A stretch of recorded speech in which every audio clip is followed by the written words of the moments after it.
ఎన్టీఆర్ హీరోగా కొరటాల శివ దర్శకత్వంలో వచ్చిన దేవరా పార్ట్ 1 బాక్సాఫీస్ వద్ద ఎలాంటి ప్రభంజనం సృష్టించిందో అందరికీ తెలిసిందే. మిక్స్డ్ టాక్ తోనే సంచలన వసూలు రాబట్టింది. దీంతో టైగర్ ఫ్యాన్స్ దేవరా 2 అప్డేట్ కోసం ఎదురు చూస్తున్నారు. దేవరా తర్వాత కొరటాల శివ మరో సినిమా కమిట్ కాకుండా దేవరా 2 కోసమే వర్క్ చేస్తున్నాడు. ఇప్పటికే పవర్ఫుల్ స్క్రిప్ట్ సిద్ధం చేస్తున్నట్లుగా టాక్.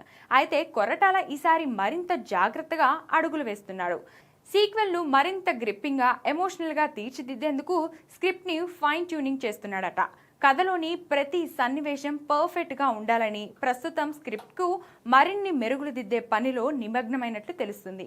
మరి ఈ సినిమా షూటింగ్ ఎప్పుడు అంటే అది పూర్తిగా ఎన్టీఆర్ ఇచ్చే కాల్ షీట్స్ పైనే ఆధారపడి ఉంటుంది. ఎన్టీఆర్ ప్రస్తుతం ప్రశాంత్ నీల్ సినిమాతో బిజీగా ఉన్నాడు.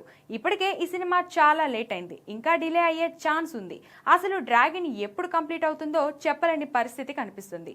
ఇది పూర్తి చేసుకొని ఎన్టీఆర్ ఎప్పుడు డేట్స్ కేటాయిస్తే అప్పుడే దేవరా 2 సెట్స్ పైకి వెళ్లేందుకు సిద్ధంగా ఉంది. షూటింగ్ డేట్స్ ఖరారైతే ఈ సినిమా నిర్మాణ పనులు కూడా అత్యంత వేగంగా జరగనున్నాయి. అయితే ఈ సినిమా అధికారిక ప్రకటన కోసం మే 20 వరకు వెయిట్ చేయాల్సి ఉంటుంది. ఆ రోజు ఎన్టీఆర్ బర్త్డే సందర్భంగా దేవరా 2 అనౌన్స్మెంట్ తో పాటు Prashanth Neel cinema title teaser release కు ప్లాన్ చేస్తున్నారు.